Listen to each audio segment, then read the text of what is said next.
दोस्तों नमस्कार, एक बार फिर स्वागत है आपके अपने चैनल पर। और आज हम फिर से कुछ नए क्वेश्चन करेंगे इन्वायरमेंटल स्टडीज़ से, जो आपके एग्ज़ाम के लिए काफ़ी ज़्यादा हेल्पफुल रहने वाले हैं। वीडियो को ज़्यादा से ज़्यादा लाइक कीजिए, चैनल पर नए हो तो सब्सक्राइब करके बेल आइकन को प्रेस करें। ठीक है, चलिए स्टार्ट करते हैं। देखो यहाँ पे पहला क्वेश्चन है कि जब एक खाली बर्तन में जल भरा जाता है तो उसकी आवृत्ति, ठीक है, ऑप्शन आपके सामने है, घटती है, बढ़ती है, अपरिवर्तित रहती है, पहले घटती है या फिर बढ़ती है। ठीक है, तो यहाँ पे इसका जो राइट आंसर होगा वो जाएगा बढ़ती है। ऑप्शन नंबर सी इसका राइट आंसर हो जाएगा। नेक्स्ट क्वेश्चन है कि वस्त्र उद्योगों के अपशिष्टों में होती है। ठीक है, तो यहाँ पे इसका राइट आंसर होगा उदासीन पीएच। ठीक है, उदासीन पीएच, ऑप्शन नंबर सी इसका राइट आंसर हो जाएगा।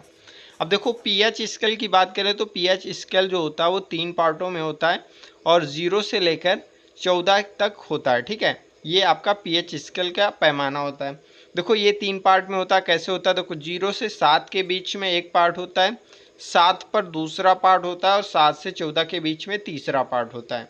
0 से 7 के बीच में अगर किसी भी अपशिष्ट का, किसी भी विलयन का पीएच है तो वो आपका कैसा होगा, अम्लीय विलयन होगा।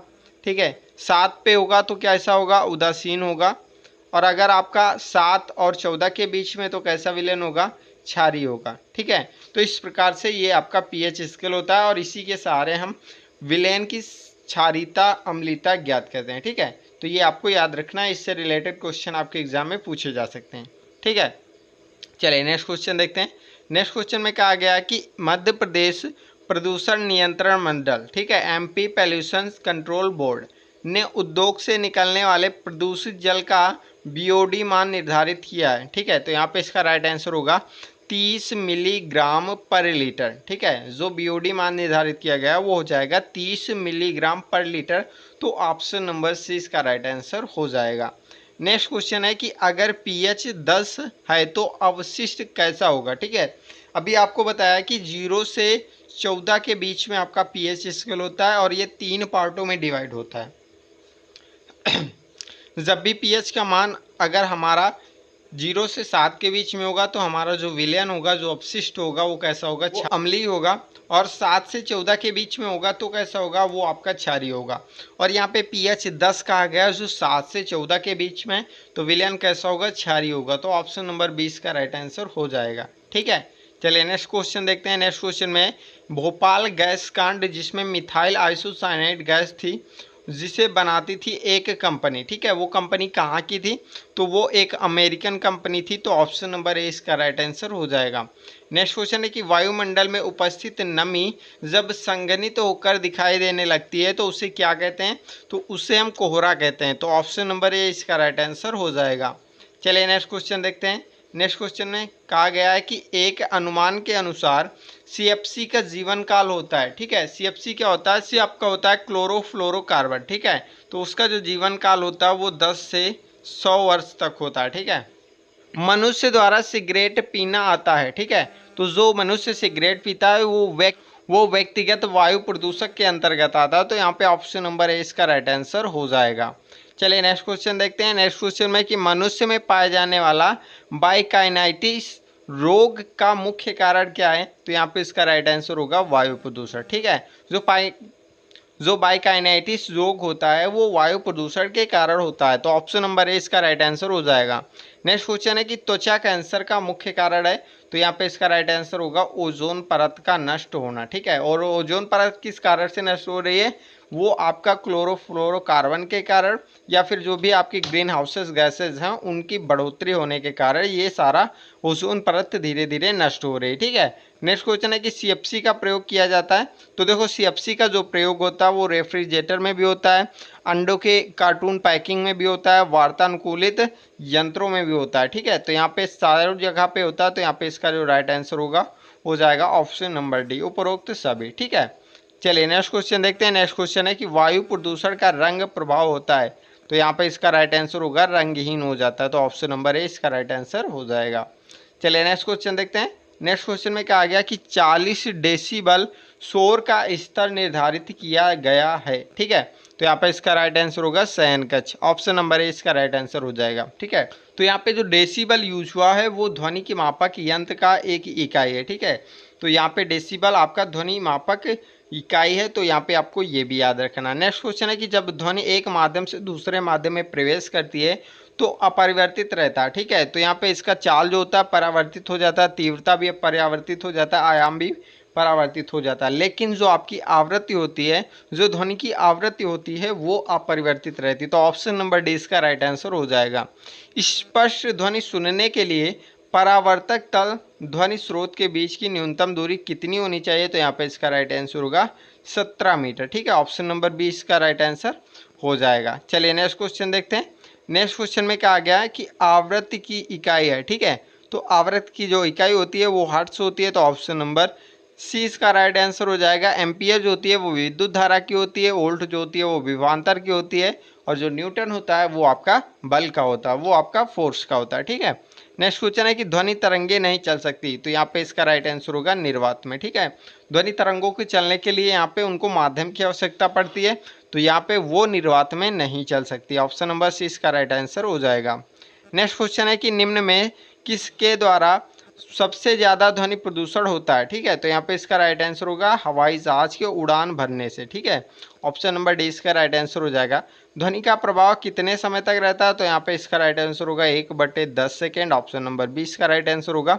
प्रतिध्वनि का कारण है, ठीक है। तो यहाँ पे इसका राइट आंसर होगा ध्वनि का परावर्तन, ठीक है। जिस प्रकार से प्रकाश का परावर्तन होता है उसी प्रकार से आपका ध्वनि का भी परावर्तन होता है, जिसके कारण हमें प्रतिध्वनि सुनाई देती है, ठीक है। ऑप्शन नंबर ए इसका राइट आंसर हो जाएगा।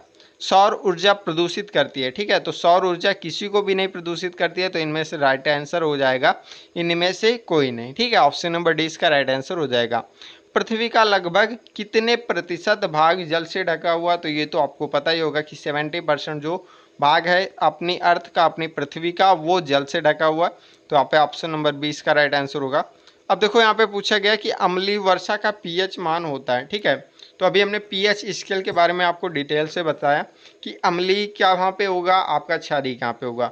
उसी के अकॉर्डिंग इस क्वेश्चन का आपका आंसर देना है, ठीक है। तो आपका आंसर कमेंट बॉक्स में होना चाहिए, आप कमेंट में अपना आंसर जरूर दें, ठीक है। तो आप इसका आंसर जरूर दें। नेक्स्ट क्वेश्चन है कि वायुमंडल में नाइट्रोजन आयतन की दृष्टि से निम्नलिखित में कितने प्रतिशत है, ठीक है। तो यहाँ पे इसका राइट आंसर होगा 78.084%, ठीक है। ऑप्शन नंबर सी इसका राइट आंसर हो जाएगा। नेक्स्ट क्वेश्चन है ताजमहल का क्षरण होने का कारण, तो यहाँ पे इसका राइट आंसर होगा, इसका राइट आंसर होगा ऑयल रिफाइनरी के प्रदूषण से, ठीक है। ऑप्शन नंबर सी इसका राइट आंसर हो जाएगा। भोपाल गैस कांड कब हुआ? तो ये जो हुआ था भोपाल गैस कांड, वो हुआ था 3 दिसंबर 1984 ईस्वी। ऑप्शन नंबर ए इसका राइट आंसर हो जाएगा, ठीक है। हाई वॉल्यूम सैंपलर द्वारा मापा जाता है, तो यहाँ पे इसका राइट आंसर होगा प्राकृतिक वायु, ठीक है। ऑप्शन नंबर ए इसका राइट आंसर हो जाएगा। यहाँ पे नेक्स्ट क्वेश्चन है कि म्यू ग्राम पर मीटर क्यूब मात्रक है, ठीक है। तो यहाँ पे इसका राइट आंसर होगा वायु प्रदूषण मापने का, ठीक है। ऑप्शन नंबर ए इसका राइट आंसर होगा। जो म्यू ग्राम पर मीटर क्यूब है वो वायु प्रदूषण मापने की इकाई है, ठीक है। तो ऑप्शन नंबर ए इसका राइट आंसर हो जाएगा। अम्लीय वर्षा से एक ऐतिहासिक महल क्षतिग्रस्त हो रही है, ठीक है। वो कौन सी है? तो यहाँ पे इसका राइट आंसर होगा ताजमहल, ठीक है। ताजमहल का जो कलर है वो व्हाइट से धीरे धीरे येलो हो रहा है, वो किस कारण हो रहा है? अम्लीय वर्षा के कारण, ठीक है। और अम्लीय वर्षा का मुख्य कारण क्या होता है?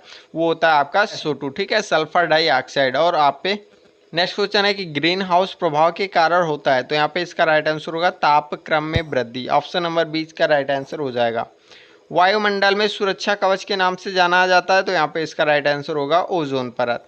कार्बन मोनोऑक्साइड गैस खून में उपस्थित हीमोग्लोबिन को बदल देती है, तो यहाँ पे इसका राइट आंसर होगा COHB, ठीक है, COHB। ऑप्शन नंबर ए इसका राइट आंसर हो जाएगा। द्वितीयक प्रदूषक होते हैं, तो यहाँ पे इसका राइट आंसर होगा पैन। ऑप्शन नंबर सी इसका राइट आंसर होगा। घर के रसोई में मुख्यतः वायु प्रदूषक होता है, तो यहाँ पे इसका राइट आंसर होगा carbon monoxide. Option number A इसका राइट आंसर हो जाएगा। शीशा एक मुख्य वायु प्रदूषक है जिसका स्रोत है, तो यहाँ पे इसका राइट आंसर होगा पेट्रोल वाहन, ठीक है। और हमने अभी इसके पहले वाली वीडियो में कराया था कि जहाँ पे वायु प्रदूषण की कमी के कारण पेट्रोल से कौन सा तत्व निकाल दिया गया, तो वहाँ पे इसका राइट आंसर होगा वो शीशा हो जाएगा। अब यहाँ पे पूछा गया कि शीशा एक मुख्य वायु प्रदूषक है जिसका स्रोत है, तो यहाँ पे इसका राइट आंसर होगा पेट्रोल वाहन, ठीक है। CFC का मुख्य स्रोत है, तो यहाँ पे इसका राइट आंसर होगा फ्रिज, ठीक है। फ्रिज में, रेफ्रिजरेटर में, AC में यहाँ पे यूज होता है आपका सीएफसी गैस, ठीक है। और सीएफसी से रिलेटेड क्वेश्चन आप ज़रूर तैयार करें, देख लें कि हर एक सेट में आपका क्वेश्चन इससे रिलेटेड पूछा जाएगा, ठीक है। नेक्स्ट क्वेश्चन है कि चिपको आंदोलन प्रारंभ किया था, तो यहाँ पे इसका राइट आंसर होगा सुंदरलाल बहुगुणा ने, ठीक है। ऑप्शन नंबर ए इसका राइट आंसर हो जाएगा। नेक्स्ट क्वेश्चन है कि वन संरक्षण अधिनियम लागू किया गया, तो यहाँ पे इसका राइट आंसर होगा 1980। जल प्रदूषण निवारण एवं नियंत्रण उपकरण अधिनियम संबंधित है, ठीक है। तो यहाँ पे इसका जो राइट आंसर होगा हो जाएगा लेवी या उपकर वसूलने से, ठीक है। ऑप्शन नंबर सी इसका राइट आंसर हो जाएगा। 1972 में पर्यावरण कार्यक्रम के अंतर्गत एक विशाल सम्मेलन का आयोजन किस देश में किया गया, तो यहाँ पे इसका राइट आंसर होगा स्वीडन। ऑप्शन नंबर डी इसका राइट आंसर हो जाएगा। अनुच्छेद 48A संबंधित है, तो यहाँ पे इसका राइट आंसर होगा प्रदूषण से। ऑप्शन नंबर सी इसका राइट आंसर होगा। भूमि, नदी, तालाब, समुद्र, वायु को प्रदूषण से मुक्त रखने के लिए किस अधिनियम में कहा गया, तो यहाँ पे इसका राइट आंसर होगा पर्यावरण संरक्षण अधिनियम 1986, ठीक है। तो यहाँ पे ऑप्शन नंबर बी इसका राइट आंसर हो जाएगा। उद्योग अधिनियम लागू हुआ, तो यहाँ पे इसका राइट आंसर होगा 1948। ऑप्शन नंबर सी इसका राइट आंसर होगा। नेक्स्ट क्वेश्चन है कि जल प्रदूषण निवारण एवं नियंत्रण अधिनियम कब लागू हुआ, तो यहाँ पे 23 मार्च 1974, ठीक है। ऑप्शन नंबर बी इसका राइट आंसर होगा। मोटर वाहन अधिनियम कब लागू हुआ, तो यहाँ पे इसका राइट आंसर होगा 1990। ऑप्शन नंबर ए इसका राइट आंसर हो जाएगा। नेक्स्ट क्वेश्चन है कि स्टॉकहोम घोषणा पत्र में कितने सिद्धांत पारित किए गए, तो यहाँ पे इसका राइट आंसर जो होगा वो हो जाएगा 26, ठीक है। ऑप्शन नंबर डी इसका राइट आंसर हो जाएगा। नेक्स्ट क्वेश्चन देखते हैं। नेक्स्ट क्वेश्चन में कहा गया है कि ध्वनि का वेग निम्नलिखित माध्यम में से घटते क्रम में नहीं है, ठीक है। तो यहाँ पे इसका जो राइट आंसर होगा हीरा, कांच, पानी, ठीक है। ऑप्शन नंबर ए इसका राइट आंसर हो जाएगा। मतलब यहाँ पे ये घटते क्रम में नहीं है। नेक्स्ट क्वेश्चन है कि पराध्वनिक विमान की चाल होती है, तो यहाँ पे इसका राइट आंसर होगा ध्वनि की चाल से अधिक। ऑप्शन नंबर डी इसका राइट आंसर होगा। सबसे अधिक प्रदूषित नदी जो है वो आपकी यमुना नदी, तो ऑप्शन नंबर बी इसका राइट आंसर होगा। और यहाँ पे लास्ट क्वेश्चन है। लास्ट क्वेश्चन में कहा गया कि नाभिकीय प्रदूषण दुर्घटना हुई थी, तो यहाँ पे इसका जो राइट आंसर होगा हो जाएगा चेरनोबिल। ऑप्शन नंबर 20 का राइट आंसर हो जाएगा, ठीक है। तो इस प्रकार से हमने एक सेट कंप्लीट किए जो 2 पार्टों में था। ये वीडियो आपका सेकेंड पार्ट है। इससे पहले भी हमने एक पार्ट अपलोड किया, तो लिंक आपको डिस्क्रिप्शन में दे दिया गया, जाकर के आप देख सकते हैं, ठीक है। चलिए फिर मिलते हैं नेक्स्ट वीडियो में नए सेट के साथ, नए क्वेश्चनों के साथ, जो आपके एग्जाम के पॉइंट ऑफ व्यू से काफ़ी ज़्यादा इंपॉर्टेंट है, ठीक है। तो चलिए फिर मिलते हैं नेक्स्ट वीडियो में, तब तक के लिए बाय, टेक केयर।